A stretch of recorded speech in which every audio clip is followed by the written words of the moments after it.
This is Dr. Lisa Marie Bobby, and you're listening to the Love, Happiness, and Success Podcast.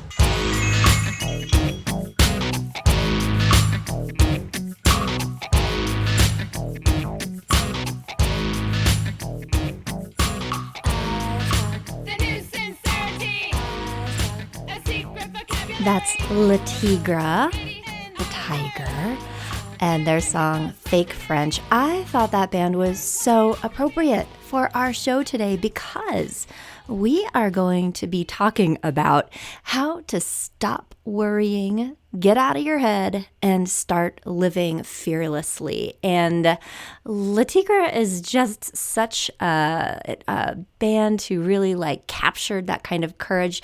Their lead singer, Kathleen Hanna, amazing, former lead singer of Bikini Kill back in the day. She has had not too long ago a really neat documentary come out about her life called The Punk Singer, and it's worth checking out. And it's just really illuminates the life and times of a very courageous and interesting person. So she is our muse for today's show about how to live life fearlessly, stop indecision, stop second guessing yourself, and get out there and start doing stuff, especially important stuff. And that is what the Love, Happiness, and Success podcast is all about. It is about helping you love yourself and be happier, helping you love other people and have better relationships, and helping you do good things in the world and feel more successful. So every week I pick a topic that is somewhere in that broad framework and offer some guidance around it. And as for me, Dr. Lisa Marie Bobby, hello. My background is I'm trained as a marriage and family therapist. I'm a licensed marriage and family therapist. I also have a PhD in counseling psychology, which trained me as a psychologist, and I'm a board certified life coach. And I am the founder and clinical director of Growing Self-Counseling and Coaching. We're based in Denver, Colorado, but honestly, we see people all over the world through the miracle, the technological miracle of online video conferencing. So we work with people all over the place. And several years ago, I started doing this podcast just as my way of putting hopefully helpful information out into the world that will find you in your time of need.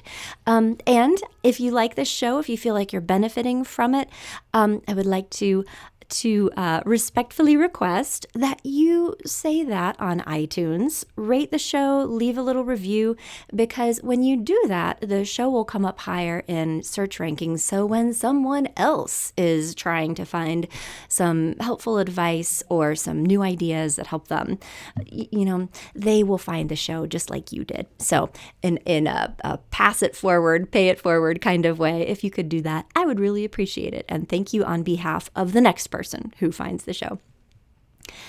Okay, enough of that. Let's talk about our topic at hand today.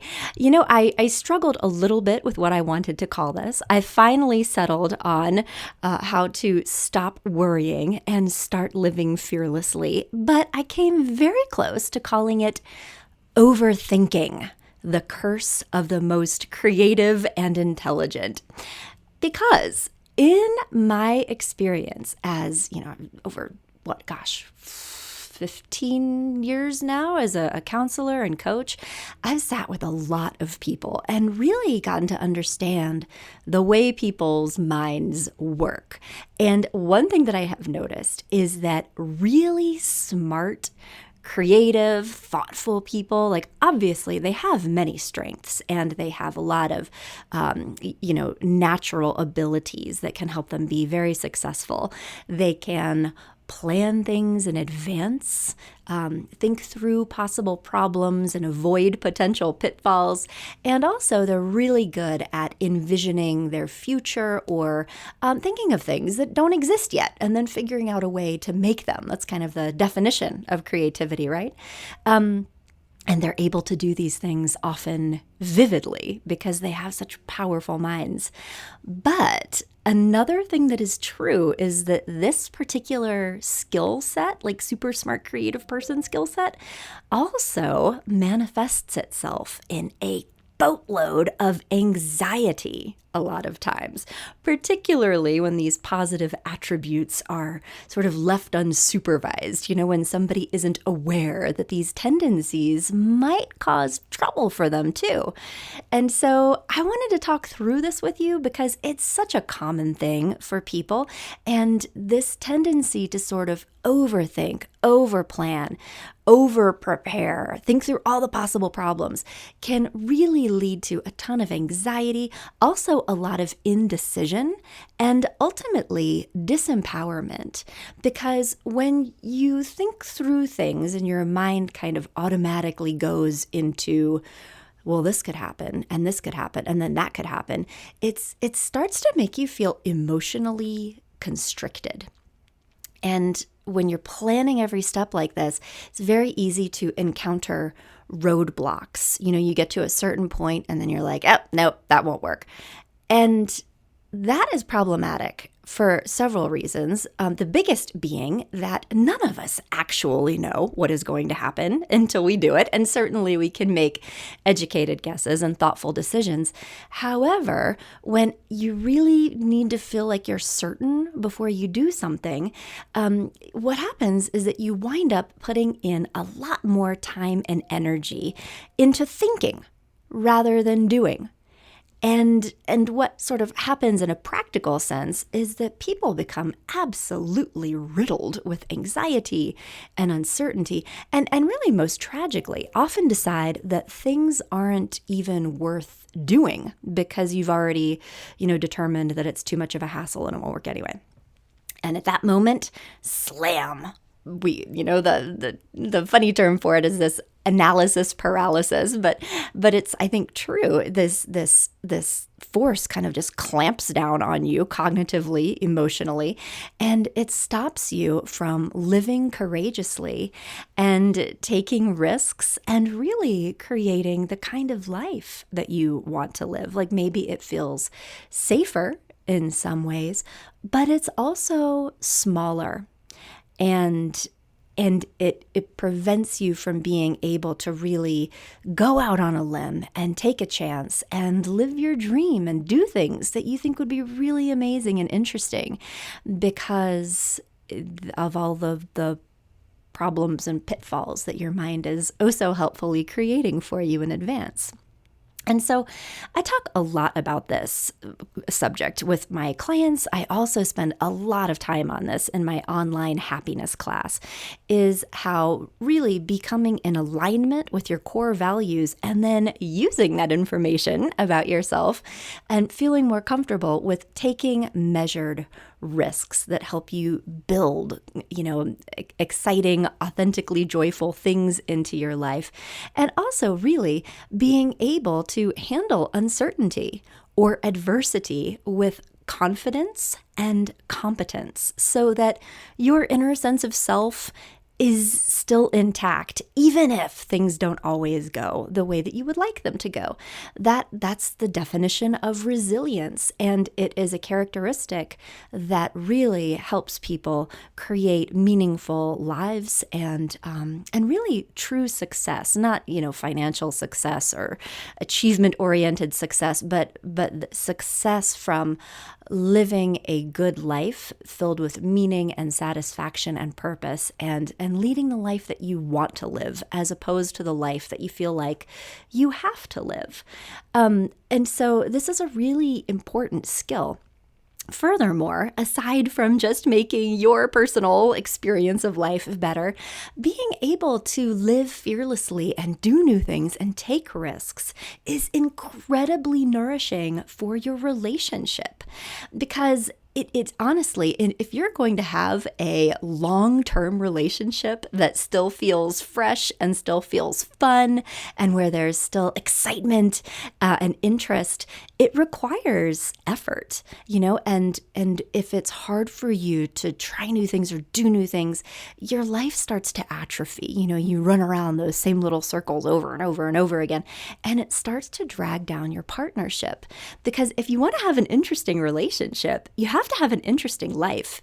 And there is actually research that shows that couples who do new things, novel things, sometimes even a little bit dangerous or anxiety-provoking things, have the most sexual satisfaction, as well as, the feelings of like kind of excitement and affection. When we go into that early stage romance of feeling butterflies and feeling nervous around someone, when you're with somebody for, 10, 15 years, you're not going to feel nervous around them anymore. It's a known quantity. So that experience fades. However, if you and your partner are still intentionally doing new and exciting things together, it stimulates all of those same feelings, and it helps you kind of put you back into contact with those romantic feelings. And it's really important. So there are lots of reasons for you to be brave and live fearlessly, live courageously, make decisions, try new things, both for yourself and your own personal happiness and for your relationship. So I'm going to be giving you 5 tips that are going to help you create this confidence and courageousness in your life so that you can unleash your inner tiger, your inner Le Tigre. All right, so here's what you need to know about worrying. If you tend to worry and you tend to kind of go out into the future, again, it is a sign of intelligence. So this isn't a bad thing. And I don't want you to feel diminished or demeaned. And we both know that there are a lot of advantages to being able to think through things in advance, because there are things that are dangerous and that aren't a good idea. And you really do need to avoid those. So I don't want to take all of this away from you. I just want you to back away from some of it, right? Because planning is a good thing. And also, if you tend to worry, I will speculate that you are both a competent person, that you are able to get things done, and you have this confidence in your ability to have control over your outcomes. You're like, if I do this, then this will happen. Again, that is such another personality strength, that sense of power, sense of control, and that if that sort of ties into being security minded, that it's important for you to have like a strong foundation in your life, financially, in your career, materially, that there's like a security orientation that's going to be stronger for you. And you're going to be putting a lot of energy into kind of maintaining your base. Also a very good thing to be able to take care of yourself, to be responsible for yourself and your life. None of this is bad. But again, if you're putting a lot of energy into protecting yourself from kind of anticipated adversity, it also makes you feel very anxious when you don't have that certainty. It can make you feel really vulnerable, like to not exactly know what is going to happen or not be entirely certain. And these two things turn into feeling stuck a lot of the time, because as wonderful as these abilities are, planning in advance, being so thoughtful and kind of maintaining your base, the negative consequence is that your ability to envision future outcomes, again, puts you in direct contact with these possible consequences. And if you always need to be in control of what is happening, then new situations, particularly ones where you don't know because you haven't done it before, it can feel really threatening. And the net result oftentimes is that you don't put yourself into precarious situations. You don't put yourself into situations where where you don't know rather that you're going to be competent and you're going to be successful, and kind of just sticking to what you know, even though it feels limiting, feels safer. And so here's the big piece of this, is that the part of your mind that feels, that experiences emotion, it is an older part of your brain. It's like the mammalian part of your brain, your midbrain, and the part of your brain that can really think and plan and envision and like put things into language. That is a much newer part of your brain from an evolutionary perspective. That is the part of your brain that makes us human. And so all of this planning in advance and weighing risks and being cautious and being thoughtful, that is like strictly the human experience, right? I don't know that animals do that. Maybe dolphins. I don't know. Somebody tell me if I'm wrong about that. But here's the thing, and this surprises a lot of people to know. The part of your brain that feels things like anxiety, threat, fear, discomfort cannot tell the difference between things that you are envisioning in your mind's eye and things that are actually happening in real life. So that when you kind of go out into the future mentally to think about things that could happen, that emotional part of your brain experiences it like it is actually happening. And you feel anxious as a result. And so one of the big core skills of being able to manage this is really very intentionally staying in the present and not going into the past to think about, well, this did happen, so therefore it will always happen, or going into the future to think, well, this will happen, but rather staying in the present and recognizing the fact that in the here and now, you are currently safe. Nothing bad is happening to you. And being able to stay here now and kind of connect with the here and now is going to be such a sanctuary. And it's really like the platform to do risky or unknown things. Because if you're always in the present, you can always be making decisions as things come up based on what is happening in reality in the here and now. But when you avoid kind of going into the future, you find that the present moment is not ever really that bad most of the time, and you will feel confident and secure in your ability to protect yourself and manage things just in the here and now. And for many people, particularly overthinkers, that one idea can be incredibly freeing. It gets them out of their head, puts them back in the present, and really helps them feel much freer to try new things and kind of see how it goes. So that is my very first step, my very first thought in helping you stop overthinking, stop worrying, and be comfortable with living fearlessly. Another major idea that is really helpful to people who want to live more fearlessly is to think of your life as an experiment. Because wonderful things happen when we start asking questions, that's really the heart of science is, I wonder what would happen if Michael Faraday, Albert Einstein hadn't started asking those questions to themselves, we wouldn't have half the stuff we have. And that question, Thomas Edison, I wonder what would happen if I put, this kind of filament in a light bulb. That question has been the catalyst for the advancement of everything, science, but even civilization itself, being able to make small changes and then just observe the outcome allows you to learn and grow. And this is like the opposite of making assumptions in advance about what is going to happen. So when you cultivate the mindset that it is okay just to try something, see what happens, and then make a decision about what the best thing is to do that's really based on observable reality as opposed to preconceived ideas, that also really frees you to be able to take action now and reserve the right to make your final decision once you have more evidence. Either way.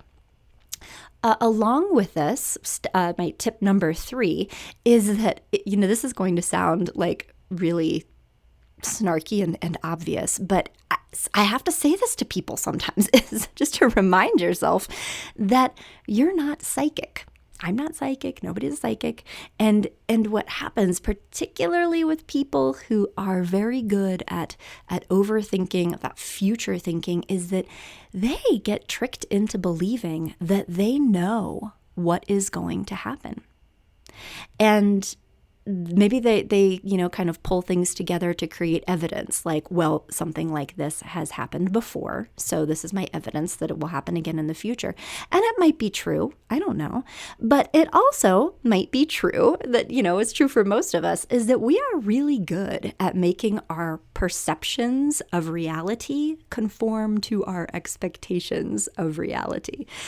This is particularly true with our relationships, like when we go into any kind of interaction, quote, knowing how someone else is going to feel or respond to us, then that is how we experience them, regardless of what they're actually feeling or intending. And then that's also how we react to them. And, fun fact here, in almost every marriage counseling session, I have to ask at least one of the partners to turn an assumption into a question and give their partner the chance to actually share how they feel or think. I mean, like, it's like clockwork in every marriage counseling session almost, until people, have learned to do this for themselves and don't need me to ask them. They'll say something and then they'll look at their partner and be like, "You're mad that I just said that. I know you're mad." And I have to work really hard to be like, why don't you ask them? And they'll say, "Okay, are you mad? How are you feeling right now?" And the answer that their partner gives, sometimes they are mad, but it's actually like 20% of the time, 80% of the time, they're like, "No, I'm actually just feeling really good that you're saying this to me right now."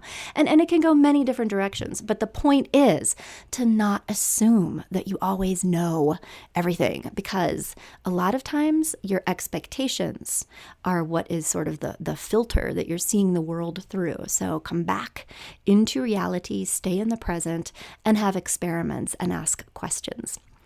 Now, the fourth tip that is hugely liberating for a lot of people is this idea that if you have an experiment and you start going forward and you discover that it was, in fact, the wrong decision, that you can then make a different decision. That there are very, very, very few things that lead to permanent consequences, like, a birth, a death, permanent injury, even tattoos. You can kind of back away from that one. Buying real estate, kind of iffy, but, pretty much everything else washes off pretty easily. Most things are reversible decisions. So just again, this idea that you can take a chance on a reasonable experiment, and then if it doesn't work out exactly as you hoped, you can either learn something or you can change course, maybe both. I'm going back to this idea that no one can see the future. And forward movement really does require a degree of trust that the stepping stones can appear beneath your feet as you go. And if you happen to take a step that lands you ankle deep in mud, that is actually okay. You rinse off your shoe, you make a new plan, you learn something, and then you continue on this adjusted trajectory. And just being able to give yourself permission to experiment, give yourself permission to make mistakes, to reserve your judgment, and instead cultivate the mind of the scientist. It really helps you go into new situations with an open mind and just see what happens. And also reminding yourself really actively that you don't have to have everything figured out ahead of time. That, in fact, that mindset can be quite limiting. And instead, reminding yourself that you are smart and creative and you are competent to solve problems as they come up, if they come up, because they might not. Now, the fifth tip that I'd like to leave you with is also this idea that we walk. We don't run. We don't leap into the unknown. We take little steps into the unknown through experimentation, through present moment awareness, through, coaching yourself into competence. But it's also a bad idea to rush into things where we don't know. they're the middle path. That's what we're aiming for. And now I know if you're a card-carrying warrior, you're going to really like this last tip. But I want to say it out loud, that fearless living is not foolish living, reckless living, or impulsive living, okay? Fearless living allows you to experiment with your life and make judgments based on observable outcomes before committing yourself further. Fearless living will move you forward, but slowly and safely, and also with permission to backtrack if necessary, because sometimes it is. So before you jettison your job to go ride a motorcycle around South America for a year, or invest your life savings into a new business or something, or please, before you leave your stable, somewhat boring marriage for an exciting, enchanting new stranger, slow down and start testing out some hypotheses first. Because, I don't know, maybe as you move forward slowly, those things will be the most positive thing for your life. But test things, okay? Experiment, notice what happens, take guidance from reality, adjust accordingly, and keep putting one foot in front of the other as you move upward and onward into something better, and have confidence that you can back up if you need to, that you can keep yourself safe in this present moment, and let your wings spread a little bit. So I hope that these 5 ideas help you move forward with this present-focused, open-minded, reality-based mindset.